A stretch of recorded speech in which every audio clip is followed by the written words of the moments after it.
Assalamualaikum warahmatullahi wabarakatuh. Di sini saya akan membahas beberapa soal terkait dengan akuntansi keuangan menengah 1. Untuk soal yang pertama yaitu informasi yang berkaitan dengan persediaan benang X dari PT ABB adalah sebagai berikut.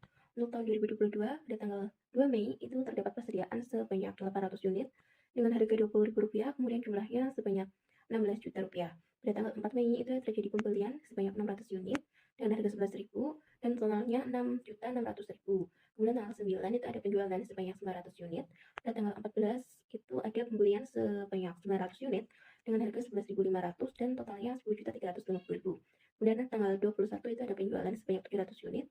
Pada tanggal 25 ada pembelian sebanyak 2.100 unit dengan harga Rp12.500 dan totalnya Rp26.250.000. Kemudian tanggal 31 itu ada penjualan dengan nilai 1.800 unit. Untuk total pembelian itu ada 4.400 unit dan harganya itu ada Rp59.200.000 dan untuk total penjualannya itu sebanyak 3.400 unit. Berdasarkan perhitungan fisik terhadap persediaan, diketahui jumlah persediaan pada akhir periode itu sebesar 1.000 unit. Metode pencatatan persediaan yang dilakukan perusahaan menggunakan metode buku atau perpetual. Kemudian untuk pertanyaannya, hitung nilai persediaan akhir dan harga pokok penjualan dengan menggunakan metode masuk pertama keluar pertama atau first in first out yaitu FIFO. Kemudian jelaskan pengaruh metode tersebut dalam perolehan laba perusahaan. Jadi untuk jawabannya kan menggunakan metode buku atau perpetual yaitu first in first out. Pada tanggal 2 Mei itu kan ada persediaan atau saldo awalnya sebanyak 800 unit dengan harga satuannya itu 20.000. Jadi jumlahnya itu ada 16 juta. Kemudian tanggal 4 Mei itu terjadi pembelian sebanyak 600 unit dengan harga satuannya itu 11.000 dan jumlahnya itu 6.600.000. Kemudian dicatat pada saldo akhir itu sebanyak persediaan tadi 800 unit dan harga satuan 20.000 dan jumlahnya itu 16 juta. Kemudian ada pembelian produk baru sebanyak 600 unit dengan harga satuan 11.000 dengan jumlahnya 6.600.000. Kemudian pada tanggal 9 Mei itu ada penjualan sebanyak 900 unit diambil karena menggunakan metode first in first out, maka barang yang pertama masuk itu dikeluarkan pertama yaitu barang dengan harga satuan 20.000 dulu sebanyak 800 unit dengan harga satuan 20.000, kemudian totalnya 16 juta karena penjualannya itu 900 sehingga 100 unitnya itu diambil dari harga satuan 11.000, kemudian jumlahnya 1.100.000. Dan untuk saldonya jadi yang tadinya 600 dikurangi 100 tinggal 500 unit, harga satuannya 11.000 dan jumlahnya itu 5.500.000. Kemudian untuk tanggal 14 Mei itu ada pembelian sebanyak 900 unit dan harga satuannya itu 11.500. Untuk jumlahnya ada 10.350.000. Sehingga di saldonya ada 500 unit untuk yang harga satuan 11.000 dan 900 unit untuk yang harga satuannya 11.500. Kemudian pada tanggal 21 Mei ada penjualan sebanyak 700 unit. Yang pertama itu diambil dari yang 500 unit dulu seharga 11.000 dan jumlahnya 5.500.000. Kemudian 200 unitnya diambil dari yang harga satuannya 11.500 dengan total 2.300.000 sehingga saldonya tinggal 700 unit dengan harga 11.500 dan jumlahnya 8.050.000.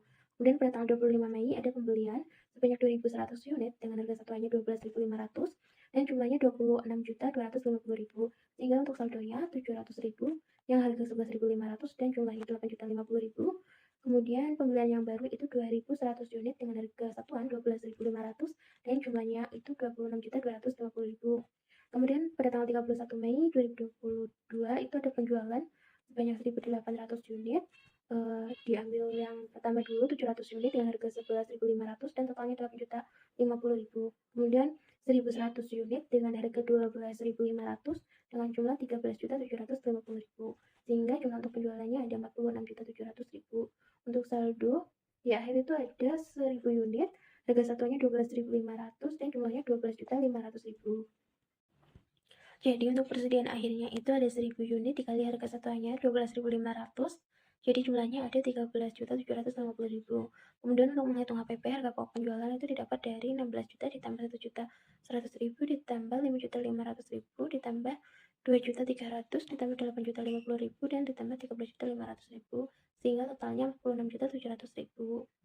Kemudian untuk pengaruh metode FIFO dalam perolehan laba perusahaan itu, metode FIFO akan menghadirkan HPP yang lebih kecil daripada metode LIFO sehingga akan membuat laba kotor menjadi lebih besar, dan ketika laba perusahaan besar, maka pajak yang diterima pemerintah akan besar. Inilah yang diinginkan oleh pemerintah sehingga metode yang diperkenankan dalam laporan perpajakan adalah metode FIFO.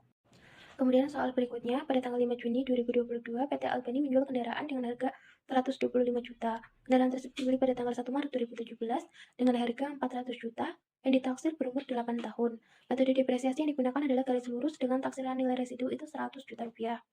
Kemudian hitung depresiasi mesin tiap bulan, akumulasi depresiasi mesin sampai dengan tanggal penjualan, nilai buku mesin, laba atau rugi penjualan mesin, dan buat jurnal penjualan mesin. Jadi yang pertama itu ada depresiasi mesin, itu rumusnya adalah harga perolehan dikurangi dengan nilai sisa kemudian dibagi dengan taksiran, yaitu 400 juta dikurangi 100 juta dibagi 8 tahun, sehingga ketemu 37.500.000. Depresiasi per bulannya itu 37.500.000 dibagi 96 bulan, sehingga ketemu 390.625. Selanjutnya, untuk akumulasi depresiasi sampai tanggal terjual itu pada tanggal 1 Maret sampai Desember 2017 itu kan ada sebanyak 10 bulan. Kemudian Januari sampai Desember 2018 itu 12 bulan.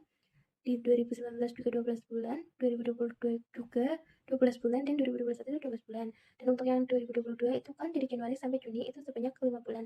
Sehingga di total itu ada 63 bulan. Jadi dari depresiasi per bulan itu yang tadi ketemu 390.625 dikalikan dengan 63 bulan. Jadi ketemu 24.609.375. Selanjutnya nilai buku mesin itu dari harga perolehan dikurangi akumulasi depresiasi mesin. 400 juta dikurangi 30.500.000 jadi ketemu 362.500.000.